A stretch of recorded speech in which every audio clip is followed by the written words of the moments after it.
La parole est à Monsieur Claude Goasguen. Monsieur le Président, ma question s'adresse au ministre des Affaires étrangères et c'est une question qui, je l'espère, emportera l'adhésion de l'ensemble des députés. Sur le grand silence qui s'opère concernant le massacre des chrétiens d'Orient.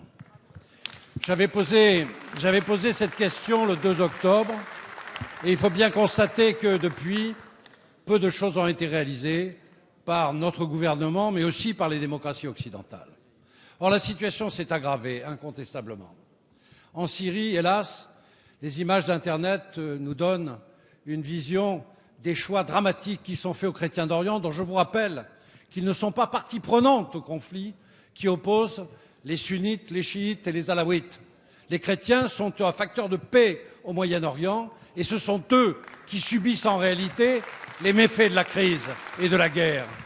Cette situation est aggravée depuis ce qui s'est passé en Irak, où l'on voit que les miliciens de l'État islamiste de l'Irak et du Levant ont commis les premiers massacres à Mossoul et qu'en réalité, les églises sont systématiquement détruites, que tout ce qui est chrétien est massacré, doit être rançonné ou bien est crucifié, que la ville de Karakoche, qui est la grande ville chrétienne d'Irak, vient de se vider de tous ces chrétiens avec des milliers de réfugiés, qu'on vient même de réinventer l'impôt de la jazia qui porte sur les chrétiens de la part des États musulmans, que nous sommes dans une situation dramatique qui, hélas, ne doit pas faire oublier ce qui se passe au Nigeria, où les choses sont les mêmes, ce qui se passe au Soudan.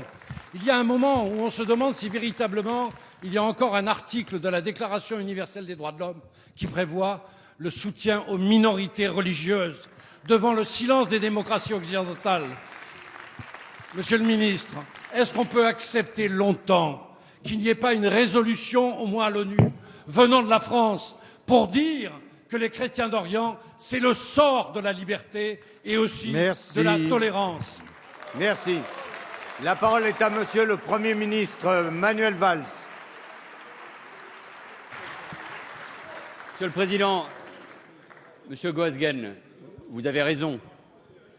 Nous devons tous nous retrouver autour de ces minorités et donc ces chrétiens d'Orient qui sont au cœur d'une région tourmentée où la violence, l'horreur l'emportent aujourd'hui. Et dans un monde trouble, instable, où la communauté internationale a du mal à imposer un nouvel ordre qui serait pourtant indispensable, la voix de la France se fait entendre.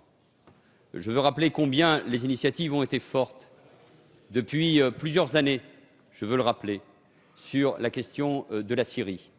Et si on avait écouté la voix de la France et sa diplomatie, nous n'en serions peut-être pas là aujourd'hui, tant la contagion est aujourd'hui S'il vous plaît. Tant la contagion est importante à la fois en Syrie et en Irak. C'est difficile, Monsieur Marceau, alors que je réponds à la question de Monsieur Goasguen, qui est une question grave, sérieuse, que vous trouviez, vous en particulier, le moment pour essayer de m'interrompre alors que nous devrions être tous concentrés sur l'essentiel, c'est-à-dire la défense de ces minorités. Allez. Est-ce que, Monsieur Marceau, même sur ces sujets-là, vous pouvez au moins faire preuve de dignité un instant, au moins sur ce sujet-là, au moins. Je réponds à Monsieur Goasguen. Allez, Monsieur le problème Marceau, majeur, Monsieur Marceau. le problème majeur, Monsieur Marceau, asseyez-vous. le problème majeur, s'il vous plaît, Monsieur Marceau. le problème majeur que Monsieur Goasguen a posé est effectivement celui des chrétiens d'Orient, mais il est aussi et surtout celui de l'ensemble des minorités dans cette région. Et le seul moyen de s'en sortir, au-delà de la voix de la France et de la communauté internationale, et des initiatives qui peuvent être prises, et je ne doute pas que le Président de la République et le ministre des Affaires étrangères y travaillent aujourd'hui, c'est de faire en sorte, honnêtement, franchement, non, je continue, mais très honnêtement, sur ces questions-là, encore une fois, si on pouvait se retrouver sur ces sujets-là, vous avez gouverné, aujourd'hui nous gouvernons, et nous savons que s'il n'y a pas la capacité de toute la communauté internationale à intervenir, regardez ce qui s'est passé en Irak depuis des années. Donc c'est le sort de toutes les minorités qui est aujourd'hui en cause. Et ce qui se passe notamment entre sunnites et chiites, ce qui se passe avec l'avancée de ce groupe terroriste qui prend des otages en Syrie, qui agit de la manière la plus barbare, qui aujourd'hui peut déstabiliser l'Irak, alors à ce moment-là, en effet, c'est toute la région qui peut être déstabilisée. Donc ne doutez pas un seul instant de la voix et de l'action de la France. Merci, Monsieur le Premier ministre.